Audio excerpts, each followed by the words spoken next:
తొలి పలుకు ఛానల్ కు స్వాగతం. నేను లాలిత్య. నేటి ముఖ్యాంశాలు చూద్దాం. మంగళ్ మిలన్ తర్వాత ఎన్డీఏ ఎంపీల ర్యాలీ, తిరంగాలతో పార్లమెంట్ కు ప్రదర్శన. హస్త కళాకారులకు తక్కువ ధరకే కలప, పవన్ కళ్యాణ్ కీలక ఆదేశాలు.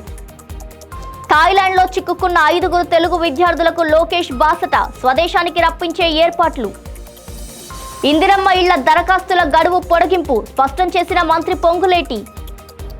ప్రజల సూచనలతో పాలనా సంస్కరణలకు కేంద్రం శ్రీకారం, అక్టోబర్ నుంచి సంస్కరణ ఉత్సవ్.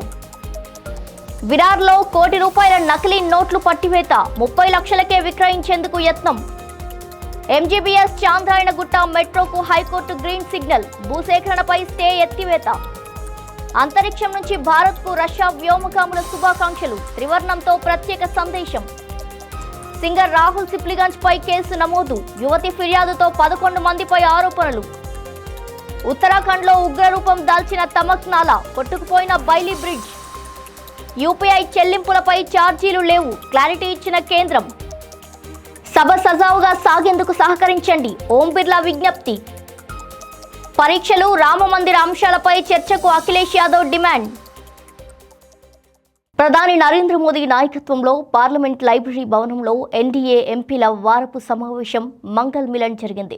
కేంద్ర హోంమంత్రి అమిత్ షా, బీజేపీ జాతీయ అధ్యక్షుడు నితిన్ నబీన్, కేంద్ర మంత్రి జేపీ నడ్డా సహా పలువురు ఎన్డీఏ నేతలు పాల్గొన్నారు. సమావేశం అనంతరం ఎంపీలు తిరంగాలు చేపట్టి పార్లమెంట్ వైపు ర్యాలీగా బయలుదేరారు.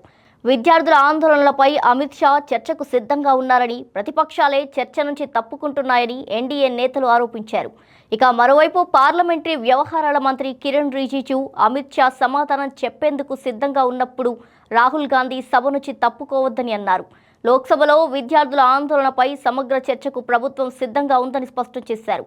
సమావేశం సందర్భంగా ప్రధాని మోదీ అమిత్ షాకు ఎంపీలు తిరంగాలతో స్వాగతం పలికి వందే మాత్రం అంటూ నినాదాలు చేశారు. హస్త కళాకారులకు నాణ్యమైన కలపను తక్కువ ధరకే అందించేలా చర్యలు తీసుకోవాలని డిప్యూటీ సీఎం అటవీ శాఖ మంత్రి పవన్ కళ్యాణ్ అధికారులకు ఆదేశించారు. లాభాపేక్ష లేకుండా కలప సేకరణ, రవాణా, నిర్వహణ ఖర్చులు మాత్రమే వసూలు చేయాలని ఆయన సూచించారు. రాష్ట్రంలో 6 క్లస్టర్ల పరిధిలో క్రాఫ్ట్ వుడ్ బ్యాంకులు ఏర్పాటు చేస్తున్నట్టు తెలిపారు. కొండపల్లి, ఏటికొప్పాక, శెట్టిగుంట, మాధవమాల, ఉదయగిరి, బొబ్బిలి, రాజమహేంద్రవరం, కాపవరంలో వుడ్ బ్యాంకుల ఏర్పాట్లపై చర్చలు కొనసాగుతున్నాయి. శెట్టిగుంటలో 50 ఘనపు మీటర్ల టేకు, 150 ఘనపు మీటర్ల నాన్ టేకు, బొబ్బిలిలో 15.66 ఘనపు మీటర్ల పనస, రోజ్వుడ్ సిద్ధంగా ఉన్నాయి. దళారుల ప్రమేయం లేకుండా ప్రభుత్వమే కలప అందిస్తే కళాకారులకు ఆర్థిక భరోసా లభిస్తుందని పవన్ కళ్యాణ్ స్పష్టం చేశారు. ఉద్యోగాల పేరుతో థాయిలాండ్ వెళ్లి బ్యాంకాక్లో చిక్కుకున్న 5 తెలుగు విద్యార్థులను సురక్షితంగా స్వదేశానికి తీసుకువచ్చేందుకు మంత్రి నారా లోకేష్ చర్యలు చేపట్టారు. తమను బలవంతంగా మయన్మార్కు తరలించేందుకు ప్రయత్నిస్తున్నారంటూ బాధితులు సోషల్ మీడియా వేదికగా ఆవేదన వ్యక్తం చేయడంతో లోకేష్ స్పందించారు. అధికారులతో మాట్లాడి విద్యార్థులను సురక్షితంగా తీసుకువస్తామని హామీ ఇచ్చారు. ఆయన ఆదేశాలతో ఏపీ భవన్ అధికారులు రంగంలోకి దిగారు. అవసరమైన అన్ని పత్రాలను ఏపీ ప్రభుత్వం అందిస్తుందని ఏపీ భవన్ కమిషన్ వెల్లడించింది. వీలైనంత త్వరగా విద్యార్థులను స్వదేశానికి పంపేందుకు థాయిలాండ్లోని భారత రాయబార కార్యాలయ అధికారులతో సంప్రదింపులు జరుపుతున్నారు. హైదరాబాద్ క్యూర్ పరిధిలోని ఇందిరమ్మ ఇండ్లు టవర్స్ దరఖాస్తుల గడువును ప్రభుత్వం మరో 5 రోజులు పొడిగించింది. ఆగస్టు 15 శనివారం వరకు దరఖాస్తులు చేసుకునే అవకాశం కల్పించింది. ఇప్పటి వరకు మొత్తం 46,121 దరఖాస్తులు వచ్చినట్టు గృహ నిర్మాణ శాఖ మంత్రి పొంగులేటి శ్రీనివాసరెడ్డి తెలిపారు. వరుస సెలవుల నేపథ్యంలో మరింత మంది అర్హులకు అవకాశం కల్పించేందుకు గడువు పొడిగించినట్టు మంత్రి వెల్లడించారు. జూలై 21 నుంచి మీ సేవా కేంద్రాలతో పాటు ఆన్లైన్, మీ సేవ వాట్సాప్ ద్వారా దరఖాస్తులు స్వీకరిస్తున్నారు. హైదరాబాద్ ఔటర్ రింగ్ రోడ్ లోపల ఉన్న అన్ని అసెంబ్లీ నియోజకవర్గాల్లో 1,00,000 ఇళ్లు నిర్మించాలన్నదే ప్రభుత్వ లక్ష్యమని ఆయన వెల్లడించారు. పైలట్ ప్రాజెక్టుగా 16 నియోజకవర్గాల్లో 7,340 ఇళ్ల నిర్మాణం చేపట్టినట్టు తెలిపారు. దరఖాస్తుల గడువు పెంచినప్పటికీ పరిశీలన, అర్హత నిర్ధారణ, కేటాయింపు, లాటరీ ప్రక్రియలలో జాప్యం జరగకుండా ఈ నెలాఖరు నాటికి ఇళ్ల కేటాయింపు పూర్తి చేయాలని అధికారులకు ఆదేశించారు. ప్రజల భాగస్వామ్యంతో పాలనా సంస్కరణలను మరింత వేగవంతం చేసేందుకు కేంద్ర ప్రభుత్వం సంస్కరణ ఉత్సవ్ కార్యక్రమాన్ని చేపట్టనుంది.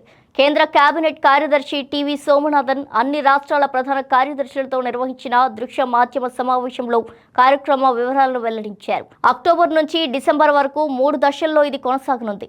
ఇందుకోసం ప్రతి రాష్ట్రంలో ప్రధాన కార్యదర్శి నేతృత్వంలో సమన్వయ కమిటీ, రాష్ట్ర స్థాయి ప్రత్యేక అధికారులను నియమించనున్నారు.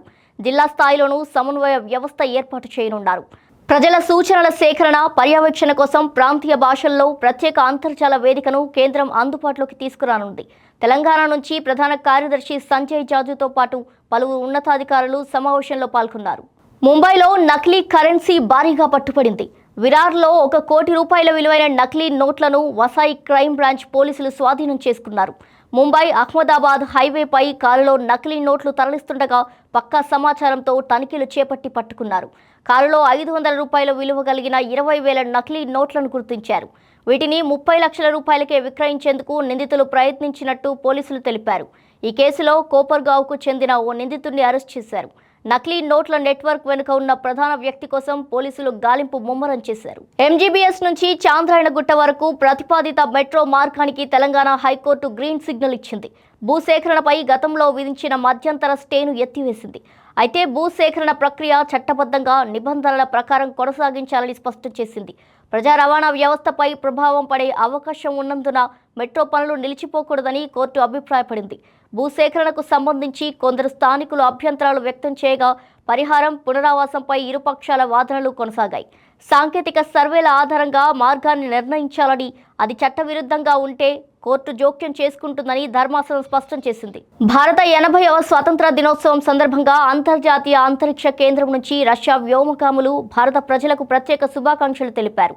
100 కిలోమీటర్ల ఎత్తులో ఉన్న అంతరిక్ష కేంద్రంలో భారత త్రివర్ణ పతాకాన్ని ప్రదర్శిస్తూ తమ సందేశాన్ని అందించారు.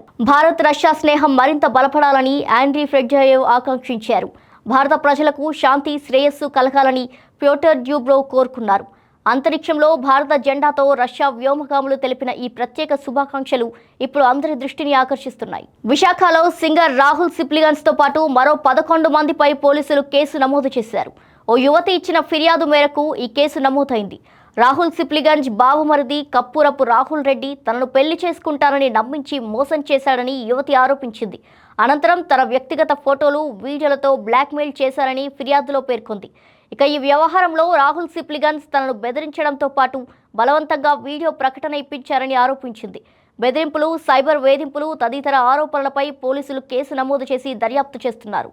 ఉత్తరాఖండ్లోని చమోలీ జిల్లాలో తమక్ నాలా ఉధృతికి బైలీ బ్రిడ్జ్ కొట్టుకుపోయింది. ఒక్కసారిగా భారీగా నీరు, వరదతో వచ్చిన మట్టి, రాళ్లు దూసుకుపోవడంతో మలారి వద్ద వంతెన ధ్వంసమైంది. దీంతో నీటి వ్యాలీకి వాహనాల రాకపోకలు నిలిచిపోయాయి. ఈ ఘటనలో బీఆర్ఓ ఆపరేటర్తో పాటు 2 వాహనాలు వరద ఉధృతిలో కొట్టుకుపోయినట్టు సమాచారం. అయితే ప్రాణ నష్టం జరిగినట్టు ఇప్పటి వరకు ఎలాంటి సమాచారం లేదని చమోలీ పోలీసులు తెలిపారు. సమాచారం అందుకున్న వెంటనే ఎస్డీఆర్ఎఫ్, ఎన్డీఆర్ఎఫ్ బృందాలు ఘటనా స్థలానికి చేరుకుని సహాయక గాలింపు చర్యలు చేపట్టాయి. భారత్, చైనా సరిహద్దుకు సమీపంలో ఈ ఘటన చోటు చేసుకోవడంతో అధికారులు అప్రమత్తమయ్యారు. యూపీఐ పేమెంట్స్ పై ఛార్జీలు విధిస్తారన్న వార్తలకు కేంద్రం ఫుల్ స్టాప్ పెట్టింది. యూపీఐ చెల్లింపులు వినియోగదారులకు ఉచితంగానే కొనసాగుతాయని ఆర్థిక మంత్రి నిర్మలా సీతారామన్ రాజ్యసభలో స్పష్టం చేశారు.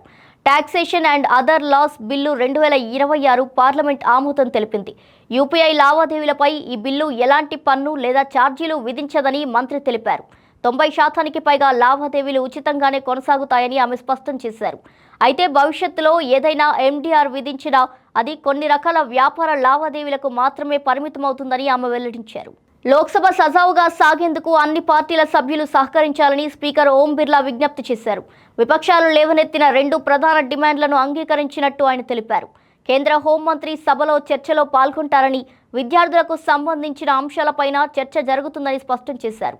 ప్రశ్నోత్తరాల సమయంలో సభలోకి ప్లకార్డులు, బ్యానర్లు తీసుకురావడం సభ గౌరవానికి తగదని ఓం బిర్లా సూచించారు.